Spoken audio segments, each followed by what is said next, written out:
मैंने जानबूझकर entrance exam में फुल मार्क्स स्कोर किए, सिर्फ इसलिए ताकि उन दो जूनियर से दूर रह सकूं। एग्जाम हॉल से बाहर निकलते ही उन्होंने मुझे याद दिलाया कि फर्स्ट एड किट भरना मत भूलना, और मैंने बस हाँ में सिर हिला दिया। मैं घर से हजारों किलोमीटर दूर जाकर फॉर्म भर रहा था, तभी पास में रखा फोन अचानक बज उठा। उठाया तो पता चला वो वही दो जूनियर्स हैं जिन्हें जी शिमियन जिंदगी भर प्रोटेक्ट करना चाहता था। ग्रुप का नाम तो 3 लोगों का था, लेकिन अब उसमें 4 लोग थे। मैंने देखा कि सॉन्ग जिंगनियन ने मैसेज भेजा था कि उसने हुआ यूनिवर्सिटी में एडमिशन ले लिया है और वो बहुत खुश है, आगे भी सबके साथ क्लासमेट बनकर रहना चाहता है। उसने सिर्फ सू मैनग्याओ और किन हेयुए को टैग किया। सू मैनग्याओ ने रिप्लाई किया कि जब भी जरूरत होगी वो हमेशा उसके साथ होगी, और किन हेयुए ने कहा कि कॉलेज के पहले दिन से ही सबको पता होगा कि वो उसकी लेडी है। इसके बाद उन्होंने पार्टी प्लान करनी शुरू कर दी, लेकिन पूरे टाइम मैंने कुछ नहीं कहा और किसी ने मेरी तरफ ध्यान भी नहीं दिया। फोन में वो ग्रुप नेम जैसे मेरा मजाक उड़ा रहा था। सू मैनग्याओ, किने हेयू और मैं बचपन के दोस्त थे। वो दोनों हमेशा मेरे साथ रहना चाहते थे। मेरे 17वें बर्थडे पर उन्होंने मुझे प्रपोज भी किया था। मैं कंफ्यूज्ड था, ना किसी को हर्ट करना चाहता था और ना ही जल्दी रिलेशनशिप में पड़ना चाहता था, लेकिन उन्होंने मेरा हाथ पकड़कर मुझे मना करने नहीं दिया और कहा कि कॉलेज शुरू होने तक उन्हें टाइम दूं। मैंने हाँ तो कह दी, लेकिन सोचा था कि इस दौरान अपने फीलिंग्स समझ लूंगा। तभी सॉन्ग जिंगनियन आया, एक गरीब लेकिन इंटेलिजेंट स्टूडेंट जो हमारी स्कूल में ट्रांसफर हुआ था। धीरे धीरे वो मेरे करीब आने लगा। कभी कहता कि उसके पास खाने के पैसे नहीं है तो मैं उसे अपने कार्ड से खाना खिलाता, कभी कहता पढ़ाई में पीछे है तो मैं उसे पढ़ाता, और जब बोला कि उसके कोई दोस्त नहीं है तो मैंने उसे सुमैन गया और किन हेयुए से मिलवाया। लेकिन सिर्फ 3 महीनों में उसने मेरी जगह ले ली। जब देखा कि वो भी हुआदा जा रहा है तो मैंने ठंडे मन से फोन रख दिया और घर में उनकी सारी यादें साफ करने लगा। एक पूरा बॉक्स भर गया जिसे मैं नीचे जाकर कूड़ेदान में फेंकने ही वाला था कि सुमैन गयाओ और किन हेयुए आ गए। उन्होंने वो हेड स्कार्फ्स देखे जो बचपन में हम खेलते समय उन्होंने मुझे दिए थे। जब दोनों मेरी ब्राइड बनना चाहती थी तब मैंने दोनों ले लिए थे ताकि वो लड़े नहीं, लेकिन अब मैंने सब कुछ फेंक दिया था। वो दोनों घबरा गईं और मुझसे पूछने लगी कि मैंने ऐसा क्यों किया, क्या मैं नाराज हूँ। उन्होंने कहा कि उन्होंने सॉन्ग जिंगनियन को मेरे घर का पासवर्ड दिया था, लेकिन वो दोस्त है तो इसमें क्या दिक्कत, और उसने अगर मेरी चीजें ली भी तो उन्होंने पैसे दे दिए। मैंने शांत होकर कहा कि मैं नाराज नहीं हूँ, बस ये चीजें अब मोल्डी हो गई हैं इसलिए फेंक दी। मेरे ठंडे रवैये को देखकर उन्होंने भी मान लिया और कहा कि नई चीजें खरीद लेंगे, लेकिन मैं कुछ बोले बिना वहां से चला गया। अगले कुछ दिनों तक वो मेरे पास नहीं आई। सॉन्ग जिंगनियन के पोस्ट सोर्स से पता चला कि वो उसके साथ उसकी विश लिस्ट पूरी कर रही है। Amusement park, astronomy museum, great wall, सब जगह वो साथ गए। मैं बस देखता रहा जैसे ये सब पहले मेरे साथ होना चाहिए था। फिर एक दिन मुझे पेकिंग यूनिवर्सिटी का एडमिशन लेटर मिला। उसी समय सुमैन गयाओ और किन हेयुए मेरे घर आई और साथ चलकर सेलिब्रेट करने को कहा, लेकिन मैंने मना कर दिया। कुछ दिन बाद क्लास रियूनियन था। वहां लोग मुझसे पूछने लगे कि मैं सुमैन गयाओ और चिन हेयुए में से किसे चूज करूंगा। कुछ लोग मजाक उड़ाने लगे कि अब तो वो दोनों सॉन्ग जिंगनियन को पसंद करती हैं, मेरे पास कोई चांस नहीं है। मैंने कुछ नहीं कहा। तभी दरवाजा खुला और वो दोनों सॉन्ग जिंगनियन के साथ अंदर आए। पार्टी में सब लोग उसे ही अटेंशन दे रहे थे। मैं एक कोने में बैठकर क्वाइटली फ्रूट खा रहा था। बाद में ट्रूथ और डेयर शुरू हुआ। मुझे भी जबरदस्ती शामिल किया गया। जब मेरी बारी आई तो मैंने कहा कि मेरा सीक्रेट ये है कि मैं 2 चीजें छोड़ चुका हूँ, लेकिन किसी ने ध्यान नहीं दिया। अगली बार हारने पर उन्होंने मुझसे पूछा कि मैं सुमैन गयाओ और किन हेयू में से किसे गर्लफ्रेंड बनाऊंगा। कमरे में सब जवाब का इंतजार कर रहे थे, लेकिन तभी सॉन्ग जिंगनियन पर ड्रिंक गिर गई और दोनों तुरंत उसकी मदद के लिए भाग गई। गेम वहीं रुक गया और माहौल भी खत्म हो गया। रुको मत, टीचर ने बहुत सारे फायरवर्क्स खरीदे हैं, चलो सब जांगबियनफंग चलते हैं और अपने नए जर्नी की शुरुआत सेलिब्रेट करते हैं। ये सुनते ही जो लोग जाने की बात कर रहे थे वो भी चुप हो गए। थोड़ी देर बाद सॉन्ग जिंगनियन, सू मेंग्याओ और चिन हेयुए भी आए। सॉन्ग जिंगनियन ने हाई एंड सूट पहना हुआ था जो सू मेंग्याओ ने खरीदा था, और उसके शूज लिमिटेड एडिशन थे जो चिन हेयुए ने उसे गिफ्ट किए थे। सब लोग फायरवर्क्स की आवाज सुनकर उनकी तरफ देखने लगे, लेकिन मैंने बस एक नजर डाली और फिर ध्यान नहीं दिया। सब लोग मिलकर फायरवर्क्स जलाने लगे। कलरफुल लाइट से पूरा आसमान चमक उठा और लगभग हर कोई विश मांग रहा था। तभी सॉन्ग जिंगनियन जोर से बोला कि वो चाहता है सुमैन गयाओ और किन हेयुए की विशेष पूरी हो। ये सुनकर हमेशा काम रहने वाली सुमैन गयाओ भी इमोशनल हो गई और किन हेयुए ने मुस्कुराते हुए उसका चेहरा सॉफ्टली छुआ। सॉन्ग जिंगनियन ने कहा कि वो दोनों उसके लिए सबसे इंपॉर्टेंट है और उन्होंने भी वही बात दोहराई। उस मोमेंट में मुझे बस एक अजीब सी स्वीटनेस महसूस हुई जो अब मुझे अनकंफर्टेबल लग रही थी। मैं वहां से हटकर एक कॉर्नर में चला गया और अकेले फायरवर्क्स देखने लगा। सॉन्ग जिंगनियन ने मुझे नोटिस किया और तुरंत सुमैन गयाओ और किन हेयुए को खींचते हुए बोला कि मैं खुश नहीं लग रहा, चलो उसे चीयर अप करते हैं। लेकिन दोनों वहीं खड़ी रह गईं, जैसे उनके कदम जमीन में जम गए हों। तब सॉन्ग जिंगनियन खुद फायरवर्क्स लेकर मेरी तरफ आया, लेकिन जैसे ही वो पास पहुंचा अचानक कुछ गलत हो गया। सू मेंग्याओ और चिन हेयुए घबरा गईं और पागलों की तरह भागी। जब मुझे होश आया तो चारों तरफ सफेद वॉल्स और डिसइंफेक्टेंट की स्मेल थी। मैं हॉस्पिटल में था और जरा सा हिलने पर भी बॉडी में अनबेरेबल पेन हो रहा था। नर्स ने बताया कि मैं सीरियसली इंजर्ड था, लेकिन लकीली टाइम पर हॉस्पिटल आ गया, वरना मेरा फेस भी खराब हो सकता था। मुझे वो मोमेंट याद आया आया और दिल ठंडा पड़ गया। समझ नहीं आया कि कोई इतना क्रूल कैसे हो सकता है। नर्स ने बताया कि मुझे हॉस्पिटल 2 लड़कियां लाई थी जो बहुत परेशान थी। वो कई दिनों से मेरी केयर कर रही थी, लेकिन मैंने साफ मना कर दिया कि मैं सु मैनग्याओ और किन हेयुए से नहीं मिलना चाहता। फिर भी थोड़ी देर बाद वो दोनों आ गई। हमेशा परफेक्ट दिखने वाली वो दोनों अब थकी हुई थी, आंखों में नींद नहीं थी और दर्द साफ दिख रहा था। मुझे देखते ही उन्होंने कहा कि वो मुझे प्रोटेक्ट नहीं कर पाई और माफी मांगी। सु मैनग्याओ ने एक अपॉलॉजी लेटर भी गिरा दिया और कहा कि सॉन्ग जिंगनियन से गलती हो गई, लेकिन उसने जानबूझकर नहीं किया। ये सुनकर मेरे हाथ कांपने लगे। मैं घायल था और वो गिल्टी। मैंने गुस्से में कहा कि अगर उसे माफी मांगनी है तो पहले वो खुद वही दर्द झेले। चिन हेयुए ने मुझे अनरीजनेबल कहा और बोला कि सॉन्ग जिंगनियन खुद को ब्लेम कर रहा है। मैं टूट गया और कहा कि अगर उन्हें उसकी इतनी चिंता है तो उसके पास जाएं, मेरे वार्ड में क्यों है। उन्होंने आखिर में कहा कि उन्होंने बेस्ट डॉक्टर अरेंज किया है और मेरे लिए बॉडीगार्ड्स भी रखे हैं और वो रोज मिलने आएंगी। लेकिन उनके जाने के बाद मैं दर्द से कराता रहा। कुछ देर बाद मेरे पेरेंट्स आए। उनकी केयर सुनकर मैं खुद को रोक नहीं पाया और रो पड़ा। मेरे फादर ने गुस्से में कहा कि सॉन्ग जिंगनियन ने जानबूझकर किया है और वो उसे नहीं छोड़ेंगे। काफी समय बाद मैं थोड़ा स्टेबल हुआ। हॉस्पिटल में काफी दिन रहा और सु मैनग्याओ और चिन हेयुए रोज आती रहीं, लेकिन मैंने हर बार मिलने से मना कर दिया। वो गिफ्ट्स दरवाजे पर छोड़ देती और मैं हर बार उन्हें नर्स को दे देता। डिस्चार्ज वाले दिन वो दोनों मुझे लेने आई, लेकिन मैंने उन्हें इग्नोर कर दिया और दूसरी तरफ जाने लगा। सु मैनग्याओ ने मेरा हाथ पकड़ लिया और पूछा कि मैं इतना डिस्टेंट क्यों हो गया हूँ। मुझे ये सब सुनकर हंसी आ गई। क्या मैं खुद दूर हुआ था या उन्होंने मुझे धीरे धीरे पुश करके बाहर कर दिया। चिन हेयुए ने कार से रास्ता ब्लॉक कर दिया और कहा कि अगर मैं नहीं बैठा तो ट्रैफिक रुक जाएगा। मजबूरी में मुझे कार में बैठना पड़ा। अंदर बैठते ही वो दोनों मुझे खुश करने की कोशिश करने लगी, केक, गिफ्ट्स, मेडिसिन, लेकिन मैंने सब मना कर दिया। अचानक मुझे एक नोट मिला जिस पर लिखा था जिंग नियंस एक्सक्लूसिव। ये देखकर मैं हंस पड़ा। चिन हेयुए घबरा गया और तुरंत उसे फाड़ दिया, लेकिन मैंने साफ कहा कि अब मुझे कोई फर्क नहीं पड़ता। मैंने आंखें बंद कर ली और उनकी बातों को इग्नोर किया। चिन हेयुए का चेहरा बदल गया और उसने पूछा कि क्या मुझे अपना प्रॉमिस याद नहीं, मुझे उनमें से किसी एक को चूज करना है। सु मैनग्याओ ने भी सीरियस होकर पूछा कि क्या मैंने डिसाइड कर लिया है। मैंने उनकी तरफ देखा और शांत आवाज में कहा, ये सवाल मुझे नहीं, सॉन्ग जिंगनियन से पूछना चाहिए। वो दोनों घबराकर एक्सप्लेन करने लगी कि मैंने सॉन्ग जिंगनियन का नाम क्यों लिया, उनका ऐसा कोई मतलब नहीं था, और मुझसे पूछने लगी कि क्या मैंने कुछ गलत समझ लिया है। लेकिन मैंने आंखें बंद कर ली। मैं अब कुछ भी सुनना नहीं चाहता था। सु मैनग्याओ और चिन हेयुए एक दूसरे को देखती रह गई। उन्हें लग रहा था कि मैं बहुत बदल गया हूँ और अब उन्हें बिल्कुल केयर नहीं करता। वो मुझे समझाना चाहती थी, लेकिन उनके पास वर्ड्स ही नहीं थे। इसलिए उन्होंने सोचा कि कॉलेज के फर्स्ट डे पर सब ठीक कर लेंगे। घर पहुंचते ही मुझे टीचर का कॉल आया। उन्होंने कहा कि मैंने बहुत अच्छा किया है और स्कूल चाहता है कि मैं जूनियर्स को स्पीच दूं और अपना लर्निंग एक्सपीरियंस शेयर करूं। मैं कुछ सेकंड्स के लिए हेजिटेट हुआ, क्योंकि अगर मैं स्टेज पर जाता तो सबको पता चल जाता कि मैंने अपना वॉलंटियर चॉइस बदल दिया है। लेकिन फिर मैंने हाँ कह दिया। वैसे भी ये बात कभी ना कभी सामने आनी ही थी। मैं स्पीच की तैयारी करने लगा, लेकिन स्टेज पर जाने से पहले सु मैनग्याओ और किन हेयू ने मुझे रोक लिया। किन हेयू ने अजीब तरीके से कहा कि मुझे इस बार स्टेज पर जाने की जरूरत नहीं है, बेहतर होगा कि मैं उनके साथ बाहर चलूं। मुझे अजीब लगा तो मैंने पूछा क्या मतलब है। तब सु मैनग्याओ ने बताया कि सॉन्ग जिंगनियन अपनी स्पीकिंग स्किल इंप्रूव करना चाहता है, इसलिए उसने अपने फादर से रिक्वेस्ट करके उसे ये मौका दिला दिया। तभी स्टेज पर सॉन्ग जिंगनियन की आवाज आई और मैंने देखा कि वो मेरी जगह खड़ा है। मैं बस चुपचाप देखता रहा। सु मैनग्याओ और चिन हेयुए को लगा कि मैं गुस्सा करूंगा, लेकिन मैंने सिर्फ हल्की सी स्माइल दी और बिना कुछ कहे वहां से चला गया। उसी दिन उन्होंने सच जानने का आखिरी चांस भी खो दिया। कॉलेज ओपनिंग के दिन मेरे पेरेंट्स वापस आए। मॉम बार बार मेरे सामान को लेकर टेंशन ले रही थी, क्योंकि पैकिंग यूनिवर्सिटी बहुत दूर था। मैंने उन्हें समझाया कि उन्हें चिंता करने की जरूरत नहीं है, लेकिन वो इमोशनल हो गई। तभी उन्होंने मुझे एक नोट दिया जिसमें एक फोन नंबर था। उन्होंने बताया कि बचपन में मेरी अरेंज मैरिज फिक्स की गई थी, लेकिन सु मैनग्याओ और चिन हेयुए की वजह से उन्होंने कभी इस बारे में बात नहीं की। अब उन्हें लगता है कि वो दोनों मेरे लिए सही नहीं है और वो लड़का भी पैकिंग यूनिवर्सिटी में ही पढ़ता है, इसलिए जरूरत पड़े तो मैं उससे हेल्प ले सकता हूँ। मैं उस नोट को मना करने ही वाला था कि तभी सु मैनग्याओ और किन हेयुए अंदर आ गई और बोली कि वो मेरी केयर करेंगी। सबको लगा वो मेरे बारे में ही बात कर रही है, लेकिन असलियत कोई नहीं जानता था। मैंने क्वाइटली वो नोट अपनी पॉकेट में रख लिया। वो दोनों मेरे कमरे में मेरा सामान लेने गई और देखकर हैरान रह गई कि मैंने इतना सारा लगेज पैक कर लिया है। उन्हें लगा कि मैं बस नॉर्मल तरीके से जा रहा हूँ, क्योंकि हुआडा तो इसी सिटी में था। वो दोनों एक्साइटेड थी मुझे अपने अपने कार्स में ले जाने और सरप्राइज देने के लिए। लेकिन तभी सॉन्ग जिंगनियन का कॉल आया कि उसका एक्सीडेंट हो गया है। ये सुनते ही दोनों पैनिक हो गई और तुरंत उसकी तरफ जाने लगी। मैंने उन्हें रोकते हुए कहा कि मुझे छोड़ने की जरूरत नहीं है, मैं खुद चला जाऊंगा। सु मैनग्याओ ने बस इतना कहा कि स्कूल पहुंचकर कॉल करना, और किन हेयू ने याद दिलाया कि मुझे उनमें से किसी एक को चूज करना है। मैं बस उन्हें एक कोल्ड लुक देता रहा, ना हाँ कहा ना। तभी फिर से सॉन्ग जिंगनियन का कॉल आया और वो दोनों तुरंत चली गईं। बार बार मुड़कर मुझे कांटेक्ट करने को कहती रही, लेकिन मैंने कोई जवाब नहीं दिया। जैसे ही मैं कार में बैठा, फोन वाइब्रेट हुआ। सॉन्ग जिंगनियन का मैसेज था। उसने लिखा कि क्या मैंने अब समझ लिया कि एक कॉल पर वो दोनों मुझे छोड़कर उसके पास चली जाती हैं और अगर मैं उसे स्पॉन्सर करता रहूं तो वो उनमें से एक मुझे दे सकता है। ये पढ़कर मुझे हंसी आ गई। मैंने रिप्लाई किया कि मुझे उनकी जरूरत नहीं है, वो दोनों उसे ही मुबारक। इसके बाद मैंने सॉन्ग जिंगनियन, सू मैनग्याओ और किन हेयू तीनों को ब्लॉक कर दिया, अपना सिम कार्ड तोड़कर फेंक दिया और नया नंबर एक्टिवेट कर लिया। मैंने मॉम द्वारा दिया गया नंबर डायल किया और कार दूसरी दिशा में चल पड़ी। बाहर के सीनरी को देखते हुए मैंने हल्की सी मुस्कान दी। इस बार मैं सच में एक नई जिंदगी शुरू करने जा रहा था। उधर उसी समय प्लेन उड़ चुका था और दूसरी तरफ सू मेंग्याओ और चिन हेयुए हुआ यूनिवर्सिटी के गेट पर फ्लावर्स लेकर खड़ी थी। वो मेरा इंतजार कर रही थी लेकिन मैं कहीं नहीं था। उनका मूड धीरे धीरे खराब होने लगा। उन्हें पहली बार ये एहसास हुआ कि शायद मैं सच में उन्हें छोड़ चुका हूँ। आसपास के स्टूडेंट्स उनकी तरफ देखकर बातें कर रहे थे, फोटोज ले रहे थे और गेस कर रहे थे कि वो किसे प्रपोज करने वाली हैं। लेकिन वो दोनों बार बार मुझे कॉल कर रही थी और मैं आंसर नहीं कर रहा था। चिन हेयुए ने गुस्से में कहा कि मैंने उसे ब्लॉक कर दिया है और सू मेंग्याओ ने भी वही बात कही। उन्हें समझ नहीं आ रहा था कि मैं ऐसा कैसे कर सकता हूँ। उन्हें लगा जरूर कुछ गलत हुआ है। आखिर में सू मेंग्याओ सब कुछ छोड़कर घर की तरफ भागी, सच्चाई जानने के लिए। किन हेयुए स्कूल में मुझे ढूंढने में लगा हुआ था जबकि सू मेंग्याओ सीधे मेरे घर पहुंच गई। काफी देर तक डोर नॉक करने के बाद मेड ने दरवाजा खोला। सू मेंग्याओ ने पूछा कि क्या मैं घर पर हूँ, लेकिन मेड ने साफ कहा कि मैं तो सुबह उनके साथ ही निकला था, अब घर पर कैसे हो सकता हूँ। उसने ये भी बताया कि मेरे पेरेंट्स बिजनेस ट्रिप पर हैं। ये सुनकर सू मेंग्याओ थोड़ा कंफ्यूज्ड और अनईजी हो गई। अगर मुझसे कांटेक्ट ही नहीं हो पा रहा तो आखिर मैं गया कहाँ। उसे लगने लगा कि शायद मैं सच में उनसे दूर जाना चाहता हूँ। उधर चिन हेयुए ने स्कूल में हर किसी से पूछ लिया लेकिन किसी को मेरे बारे में कुछ पता नहीं था। आखिर उसे आइडिया आया कि एडमिनिस्ट्रेशन से चेक करे। उसने टीचर से रिक्वेस्ट की और यहाँ तक कह दिया कि वो स्कूल को डोनेट भी करेगा, लेकिन सिस्टम में मेरा नाम ही नहीं मिला। टीचर ने कंफर्म किया कि मैं हुआ यूनिवर्सिटी का स्टूडेंट हूँ ही नहीं। ये सुनकर किन हेयू को जैसे झटका लग गया। मैं आखिर गया कहाँ। तभी सू मेंग्याओ भी वहां पहुंची और दोनों को एक ही बात समझ आई, मैं उन्हें छोड़कर चला गया हूँ। दोनों के मन में गिल्ट भी आया कि शायद उन्होंने मुझे बहुत पुश कर दिया। तभी एक स्टूडेंट ने आकर बताया कि स्कूल गेट पर कोई लड़का उनके गिफ्ट्स और फ्लावर्स लेकर खड़ा है। दोनों को एक उम्मीद जगी कि शायद वो मैं हूँ। वो भागते हुए गेट तक पहुंचे लेकिन वहां सॉन्ग जिंगनियन खड़ा था, बारिश में भीगता हुआ, गिफ्ट्स को बचाता हुआ। उसने मुस्कुराकर कहा कि वो काफी देर से वेट कर रहा है लेकिन मैं अभी तक नहीं आया। ये सुनकर दोनों का दिल टूट गया। उन्होंने साफ कह दिया कि मैं नहीं आऊंगा, लेकिन सॉन्ग जिंगनियन हार नहीं माना। उसने गिफ्ट्स खोलकर दिखाए और कहा कि भले मुझे पसंद ना हो लेकिन उसे पसंद है और वो भी उनके लिए इंपॉर्टेंट है। ये सुनकर दोनों का मूड और खराब हो गया। सू मेंग्याओ ने कोल्ड टोन में कहा कि मैं उन्हें अच्छे से जानता हूँ, मेरा बिहेवियर साफ दिखा रहा है कि मैंने उन्हें रिजेक्ट कर दिया है। चिन हेयुए भी रिग्रेट में था। उसे लगा कि उसने जेलसी में गलत कदम उठा लिया और आखिर में दोनों को खो दिया। सॉन्ग जिंगनियन ने अचानक प्रपोज करने जैसा बिहेवियर किया लेकिन इस बार सू मेंग्याओ और चिन हेयुए ने उसे तुरंत रोक दिया। उन्होंने उसके हाथ से कफलिंग्स और वॉच उतार दिए और साफ कहा कि ये उसके नहीं है। सॉन्ग जिंगनियन को इंसल्ट फील हुआ और वो वहां से चला गया, लेकिन इस बार कोई उसके पीछे नहीं गया। दोनों को अब समझ आ गया था कि वो उसके लिए कभी सीरियस नहीं थे, बस मुझे जेलस करने के लिए उसे यूज कर रहे थे। अब जब मैं चला गया तो सब कुछ बेकार लगने लगा। तब सू मेंग्याओ को याद आया कि उनके क्लास टीचर मिस्टर लियू को जरूर पता होगा कि मैं कहाँ गया हूँ। उन्होंने कॉल किया और मिस्टर लियू ने कैजुअली बता दिया कि मैं पेकिंग यूनिवर्सिटी में एडमिट हो चुका हूँ। ये सुनते ही दोनों शॉक में आ गए। मैंने हुआदा के बजाय इतना दूर जाने का डिसीजन क्यों लिया। उन्हें समझ नहीं आ रहा था कि मैंने ऐसा क्यों किया। अगर मैं वहां होता तो शायद कहता कि फीलिंग्स थी, लेकिन उन्होंने खुद ही उन्हें खत्म कर दिया। कोई भी इंसान बिट्रेयल सहन नहीं कर सकता, चाहे वो दोस्त ही क्यों ना हो। मैंने उन्हें कई चांसेस दिए लेकिन हर बार उन्होंने मुझे छोड़कर किसी और को चूज किया। आखिरकार मुझे ही मूव ऑन करना पड़ा। दूसरी तरफ मैं प्लेन से उतरकर एक नई सिटी में पहुंच चुका था। वहां एक लड़की मेरा नाम लेकर खड़ी थी, जांग शुएनिंग। वो कॉन्फिडेंट, एलिगेंट और काफी अट्रैक्टिव थी। उसने खुद को मेरा चाइल्डहुड अरेंज्ड पार्टनर बताया। पहले तो मुझे डाउट हुआ लेकिन जब उसने फोटो दिखाई तो मैं मान गया। उसने मुझे वार्मली वेलकम किया, मेरा सामान हैंडल कराया और मुझे हॉस्टल तक छोड़ दिया। उसने हर छोटी चीज का ध्यान रखा जिससे मुझे लगा जैसे वो सच में मेरी गर्लफ्रेंड हो, लेकिन मैंने अपने इमोशंस कंट्रोल में रखे। मैंने उसे पोलाइटली थैंक्स कहा और डिनर के लिए इन्वाइट किया। जांग शुएनिंग ने बस हल्की सी स्माइल दी और उस मोमेंट मुझे लगा शायद ये मेरी नई जिंदगी की सही शुरुआत है। जब मैं बेड पर लेटा था, सू मेंग्याओ और किन हेयू बिल्कुल नहीं सोए। मैं हुआदा में नहीं था और यहाँ की हर चीज जैसे अपनी चार्म खो चुकी थी। सू मेंग्याओ का मूड बहुत खराब था। उसने सभी क्लास एक्टिविटीज रिजेक्ट कर दी, यहाँ तक कि आने वाली मिलिट्री ट्रेनिंग भी पोस्टपोन हो गई। वह बैल्कनी में खड़ा होकर अपने फादर को कॉल करता है और कहता है, डैड मुझे पीकिंग यूनिवर्सिटी ट्रांसफर होना है। कुछ देर फोन पर साइलेंस रहता है, फिर गुस्से भरी आवाज आती है, सू मेंग्याओ क्या तुम पागल हो? यूनिवर्सिटी कोई हाई स्कूल नहीं है कि जहाँ मन किया वहाँ चले गए। मैं एग्री नहीं करूंगा। तुम्हें पता है सू फैमिली की पोजीशन क्या है, हर स्टेप केयरफुली लेना पड़ता है। ट्रांसफर की बात भूल जाओ, अगर जाना है तो ड्रॉप आउट करके दोबारा अप्लाई करो। सू मेंग्याओ को पहले से ही ये आंसर पता था, इसीलिए उसे कोई शॉक नहीं लगा। ये कॉल परमिशन नहीं बल्कि एक नोटिस था। उधर चिन हेयुए का भी सेम सिचुएशन था। उसके फादर ने उसे डांटा, लेकिन उसने कुछ नहीं कहा। उनके लिए कौन सी यूनिवर्सिटी मैटर करती थी? पहले उन्हें लगता था कि उन्हें हुआदा पसंद है, वो यहाँ घूमते थे, प्लान्स बनाते थे, लेकिन असल में उन्होंने ये डिसीजन सिर्फ जी शिंगमियन से दूर जाने के लिए लिया था। पूरी रात दोनों नहीं सोए और अगले दिन जब उन्हें फ्रेशर्स मीटिंग में जाना था, वो टीचिंग ऑफिस पहुंच गए और ड्रॉप आउट की बात कर दी। टीचर ने बार बार समझाया, हुआदा इतना अच्छा है, क्यों छोड़ना चाहते हो? लेकिन सुमेनग्याओ ने कोल्ड टोन में कहा, मेरे आईक्यू से मैं कहीं भी एडमिशन ले सकता हूँ। जी शिंगमियन यहाँ नहीं है तो मुझे भी नहीं रहना। चिन हेयुए भी बोला, सेम हियर, ये बस एक एग्जाम की बात है, मैं उससे दूर नहीं रह सकता। तभी बाहर खड़ा सॉन्ग जिनियन ये सब सुन लेता है और सोचता है कि अब मौका है, क्योंकि तीनों हुआदा में है और सिर्फ जी शिंगमियन नहीं है। लेकिन उसे शौक लगता है जब पता चलता है कि वो दोनों उसके लिए कॉलेज छोड़ रहे हैं। वह अंदर आकर इमोशनल होकर कहता है, तुम लोग ड्रॉप आउट मत करो, मैं तुम्हें खोना नहीं चाहता। क्या तुम मुझे नहीं देख सकते? मैं उससे कम नहीं हूँ, मैं तुमसे ज्यादा प्यार करता हूँ। उसकी हालत बहुत डेस्परेट थी, लेकिन सू मेंगियाओ और चिन हेयुए की आंखों में सिर्फ डिस्गस्ट था। थोड़ी देर बाद सू मेंगियाओ बोला, सॉन्ग जिनियन, तुम्हें याद है तुमने क्या प्रॉमिस किया था? ये सुनकर उसका दिल बैठ गया। किन हेयू ने उसे बाहर खींचा और थप्पड़ मारा। हमने डील की थी कि तुम हमारे साथ एक्ट करोगे ताकि शिंगमियन जेलास हो, लेकिन तुमने प्रॉमिस किया था कि तुम फीलिंग्स डेवलप नहीं करोगे, इसीलिए हमने तुम्हें चुना था। सू मेंगियाओ ने भी कोल्ड वॉइस में कहा, तुमने हमें हेल्प करने का वादा किया था उसे पाने में, लेकिन तुमने उसे हमसे दूर कर दिया और अब कन्फेशन कर रहे हो। मैंने तुम्हें कई बार वार्न किया था। दोनों का गुस्सा साफ दिख रहा था और सॉन्ग जिनियन पैनिक में कुछ बोल नहीं पा रहा था। इस दौरान वह उनकी फेक काइंडनेस में इतना खो गया था कि असली डील भूल गया था। उसे याद आया जब उसने खुद उनसे ये प्लान बनाया था कि वो दोनों उसके साथ अच्छा बिहेव करेंगे ताकि जी शिंगमियन जेलस हो जाए और वो उन्हें हेल्प करेगा उसे पाने में। उसने इंटेंशनली लव लेटर्स तक मैनिपुलेट किए ताकि मिसअंडरस्टैंडिंग क्रिएट हो और प्लान सक्सेसफुल लगे। उस टाइम जी शिंगमियन हर्ट हुआ था और एग्जैक्टली वही हुआ जो वो चाहते थे, लेकिन उन्हें नहीं पता था कि सॉन्ग जिनियन के अंदर फीलिंग सच में डेवलप हो चुकी हैं और उसने सब कुछ अपने फेवर में मोड़ दिया। अब जब सच्चाई सामने आई तो वह खुद भी शॉक में था। उसने धीरे से उनके हाथ पकड़ने की कोशिश की, लेकिन चिन हेयुए ने तुरंत हटा दिया और बोला, तुमने हमें धोखा दिया और शिंगमियन को दूर कर दिया। सू मेंगियाओ ने कोल्डली कहा, तुम्हें अपने फ्यूचर की बहुत चिंता थी ना, अब हम तुम्हारी फंडिंग विदड्रॉ कर रहे हैं और जो तुमने शिंगमियन के साथ किया है उसका हिसाब भी चुकाना पड़ेगा। ये सुनकर सॉन्ग जिने टूट गया, लेकिन फिर भी चिल्लाया, तुम खुद को क्यों झूठ बोल रहे हो? तुम्हारे पास चांसेस थे उसे रोकने के, लेकिन तुमने खुद उसे दूर किया। वो तुमसे प्यार नहीं करता, मैं करता हूँ। लेकिन दोनों ने उसकी एक नहीं सुनी और बिना पीछे देखे चले गए। सॉन्ग जिनियन वहीं बैठा रह गया, पूरी तरह टूट चुका था, क्योंकि उसे पता था कि बिना पैसे के उसका लाइफ खत्म हो जाएगा। वह तुरंत बैंक भागा और पैनिक में कैश निकालने लगा, लेकिन एटीएम ने दिखाया कि उसके कार्ड्स फ्रीज हो चुके हैं। उसने कई मशीन ट्राई की,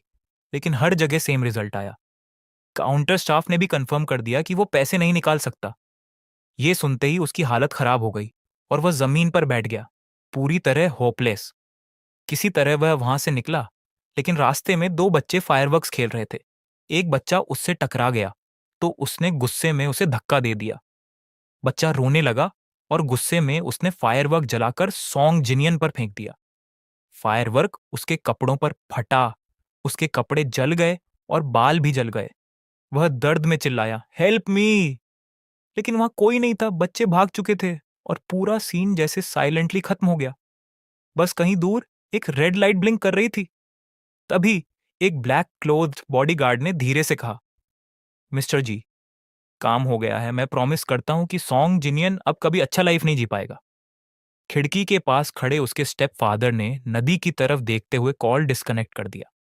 उधर सॉन्ग जिनियन काफी देर तक दर्द में तड़पता रहा। आखिरकार किसी तरह उसकी पीठ की आग बुझाई गई और उसे हॉस्पिटल ले जाया गया। वह चल भी नहीं पा रहा था। जलन इतनी ज्यादा थी कि उसके पूरे शरीर से कोल्ड स्वेट निकल रहा था। कुछ कदम चलते ही वह गिर पड़ा, लेकिन कुछ काइंड लोगों ने उसे हॉस्पिटल पहुंचाया। जब वह होश में आया तो उसका पूरा शरीर जैसे फट रहा था। दर्द अनबेरेबल था। तभी नर्स आई और बोली, मिस्टर जैंग, आपके फोन के कांटेक्ट पर्सन से रीच नहीं हो पा रहा। ऑपरेशन और हॉस्पिटल फीस तुरंत पे करनी होगी, नहीं तो आगे ट्रीटमेंट पॉसिबल नहीं होगा। सॉन्ग जिनियन दर्द से कराहते हुए बार बार सू मेंगियाओ और चिन हेयुए को कॉल करने लगा। उनसे हेल्प की भीख मांगने लगा, क्योंकि उसका फैमिली भी किसी काम का नहीं था। काफी कॉल्स के बाद फाइनली फोन उठा और दूसरी तरफ से कोल्ड वॉइस आई, क्या बात है? सॉन्ग जिनियन रोते हुए बोला, मेंगियाओ प्लीज, एक बच्चे की फायरवर्क्स में बर्न हो गया हूं। मेरे पास सर्जरी के पैसे नहीं है, प्लीज हेल्प कर दो, मुझसे गलती हो गई थी। लेकिन सू मेंगियाओ ने ठंडे अंदाज में कहा, तुमने सिंगनियन के साथ जो किया उसके बाद भी हेल्प मांग रहे हो? लगता है हमने तुम्हारे साथ बहुत सॉफ्टली डील किया।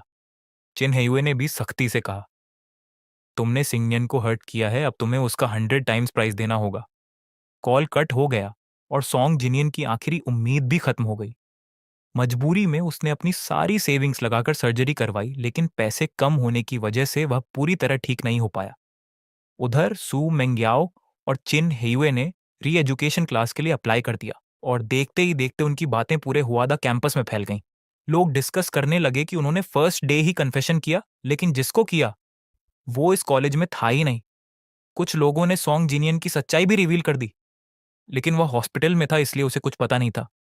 सू मेंग्याओ कॉन्फिडेंट था कि वह अगले साल पेकिंग यूनिवर्सिटी आसानी से क्रैक कर लेगा, और चिन हेयुए भी टेंशन फ्री था क्योंकि जरूरत पड़ी तो ट्यूटर ले लेगा।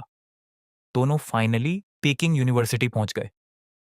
यहाँ का एनवायरनमेंट, रूममेट्स और कैंपस लाइफ इतना अच्छा था कि मैं ऑलमोस्ट उन्हें भूल चुका था। मिलिट्री ट्रेनिंग खत्म होने के बाद मेरा फोन बजा।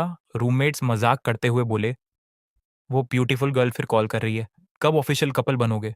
सब लोग बैटिंग लगा रहे हैं कि जांग शेजे कब तुम्हें प्रपोज करेगी। मैं थोड़ा एम्बैरेस्ड हो गया और बोला, अभी कुछ डिसाइड नहीं किया, बस थैंकफुल हूं उसकी हेल्प के लिए। मैं डॉर्म के नीचे खड़ा जियांग शुएनिंग को ढूंढ रहा था, लेकिन वो नहीं दिखी। तभी एक लड़की जो मिलिट्री ट्रेनिंग के दौरान मेरी मदद कर चुकी थी, रेड रोजेस लेकर आई और नर्वस होकर बोली, जी शेंगनियन, मुझे तुम अच्छे लगते हो, क्या तुम मेरे साथ रिलेशनशिप में आओगे? पीछे से क्लासमेट्स चिल्लाने लगे, एक्सेप्ट कर लो। लेकिन मैंने काल्म होकर मना कर दिया, सॉरी, मैं तुम्हें पसंद नहीं करता। लड़की अपसेट होकर चुप हो गई। तभी पीछे से जियांग शुएनिंग आई और मेरा हाथ पकड़कर बोली, शिंगनियन ने माना कर दिया है, बेटर है तुम जाओ। सब लोग उसे देखकर डर गए और चले गए। मैं सरप्राइज था। मैंने पूछा, सब तुमसे इतना डरते क्यों हैं? वो हंसकर बोली, क्योंकि मैं उनकी टीचर हूं। मैं शॉक्ड रह गया। उसने बताया कि उसने जल्दी ग्रेजुएशन कंप्लीट करके असिस्टेंट टीचर बन गई है। मैं उसकी इंटेलिजेंस से इम्प्रेस्ड था। बाद में वो मुझे एक प्राइवेट रेस्टोरेंट ले गई जहां अचानक सू मैन गयाओ और किन हेयुए मिल गए। उन्होंने जियांग शुइनिंग को देखकर पूछा, ये कौन है? मैं भी शॉक था उन्हें बेजिंग में देखकर। उन्होंने सॉन्ग जिनियन की बात छेड़ी तो मैंने कोल्ड टोन में कहा कि मुझे कुछ सुनना नहीं। उन्होंने एक्सप्लेन किया कि सॉन्ग जिनन ने उन्हें मैनिपुलेट किया था और अब उसे पनिशमेंट मिल चुका है, लेकिन मैं बिल्कुल भी कन्विंस नहीं हुआ। मैंने साफ कहा, चाहे जो भी सच हो, मुझे जो हर्ट हुआ वो भी सच है। मैं तुम्हें फॉरगिव नहीं कर सकता। मैं उनकी फेक लव पर हंसा और जियांग शुएनिंग का हाथ पकड़ लिया। तभी जियांग शुएनिंग ने काल्मली कहा, इंट्रोड्यूस कर दूं, मैं सिंगनियन की फियांसे हूं। ये सुनकर दोनों शॉक हो गए। सू मेंग्याओ ऑलमोस्ट टूट गया और बोला, सिंगमियान प्लीज बताओ ये झूठ है। लेकिन मैंने जियांग शुएनिंग को गले लगा लिया और कहा, हम ऑलरेडी एंगेज्ड हैं। छिन हेयुए की आंखें लाल हो गईं। उसने कहा, प्लीज उसे छोड़ दो, हम तुमसे सच में प्यार करते हैं। सू मेंग्याओ भी डेस्परेट हो गया, हमसे गलती हुई, तुम जो पनिशमेंट देना चाहो दे दो, लेकिन हमें छोड़कर मत जाओ। मैं थोड़ा अनकंफर्टेबल हो गया और जियांग शुएनिंग से कहा कि वो चली जाए, लेकिन उसने तुरंत कॉल किया और कुछ ही सेकंड्स में बॉडीगार्ड्स आ गए और सू मेंग्याओ और किन हेयुए को बाहर ले जाने लगे। जाते जाते सू मेंग्याओ ने मेरा हाथ पकड़ने की कोशिश की और चिल्लाया, मेरे साथ चलो, यहाँ से चलो, घर चलते हैं। हमने तुम्हारे लिए कॉलेज ड्रॉप किया है। अगर तुम्हें पेकिंग यूनिवर्सिटी पसंद है तो हम यहाँ भी आ सकते हैं, लेकिन तुम उसके साथ नहीं रह सकते। सू मेंग्याओ की आवाज ठंडी थी और किन हेयुए गुस्से में मेरी तरफ बढ़ने वाला था, लेकिन बॉडीगार्ड्स ने उसे रोक लिया। उसकी नजरें मुझ पर ही टिकी थी, जैसे उसकी दुनिया में सिर्फ मैं ही हूँ, लेकिन मुझे पता था ऐसा नहीं है। मैंने साफ कहा, मुझे छोड़ दो, मैं तुम्हारे साथ नहीं जाऊंगा। तुमने ड्रॉप आउट किया, ये तुम्हारा डिसीजन था। अब मुझे तुमसे कोई मतलब नहीं, मैं तुम्हें पसंद भी नहीं करता। मेरी इस स्ट्रेट रिफ्यूजल ने